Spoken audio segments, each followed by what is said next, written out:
Hi, I'm Kat Kramer.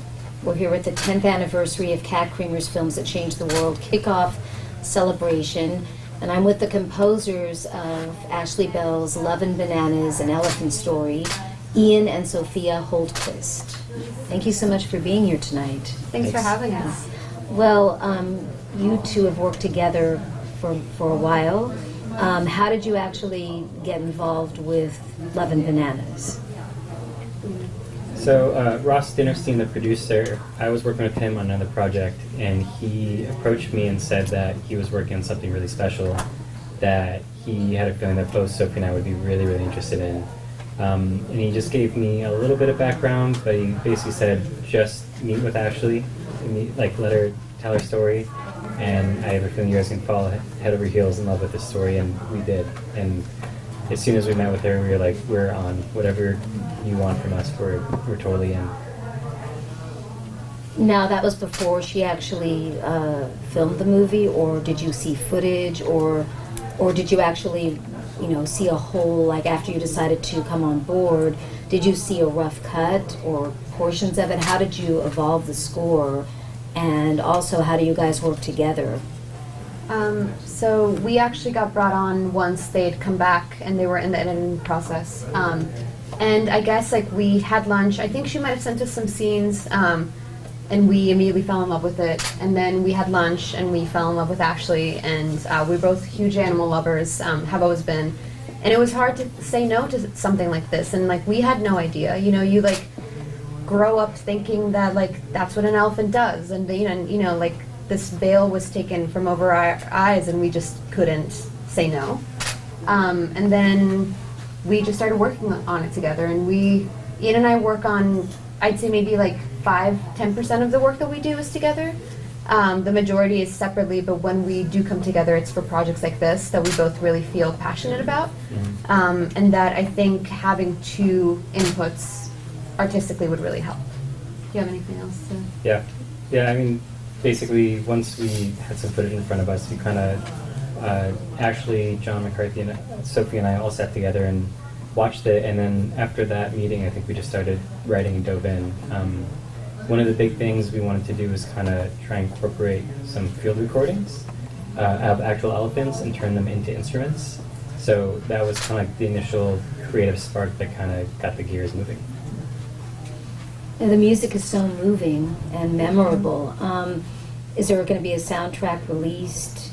Has that already been in the works? And did you compose in order of? How did you start? Did you get an idea of one of the scenes? Because there's some memorable images, Oh yeah. with the elephant, with Lek, with all of them. It's just things that are indelible that stay in my mind, even when I have. I've only seen it twice, but just from thinking about it, it makes an indelible impression. And the music is very haunting. So can you remember a key moment when you came up with how the theme would be? So first things, the soundtrack is actually out. It came out at the end of April together with the theatrical release, and it's out on Little Twig Records, which is Ian's label imprint, actually, for soundtracks.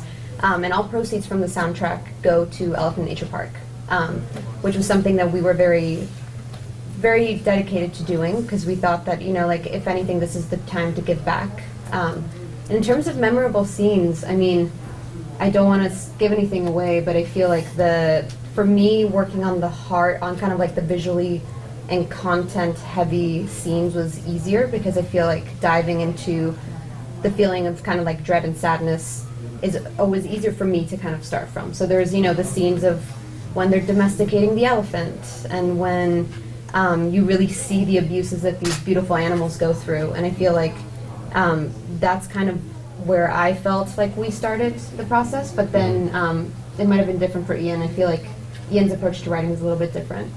Yeah, well, I feel for this one, we kind of both always start dark and then go lighter. For some reason, that's easier for us. But I think particular moment for me, I guess it's a spoiler alert, so maybe don't watch it until you see the movie, but the homecoming scene when Norina steps off the truck into Elephant Nature Park is always my favorite, no matter how many times I've watched this. He cries. Really? I cried just thinking. And have you thought of having, lyrics put to that, or have you already done that to the theme song? Oh, I see I'm onto something. Yeah, I guess we hadn't thought about it. We I guess like it does have that element, that like anthemic element, where they could add kind of like a vocal or like a lyrical element to it to become a little bit more like an anthem of sorts. But we hadn't thought about that. Yeah. The only lyrics or only vocal kind of parts that are in the movie are actually Lex singing the elephant's lullabies, Right. which is kind of sampled and is part of their journey back to Elephant Nature Park.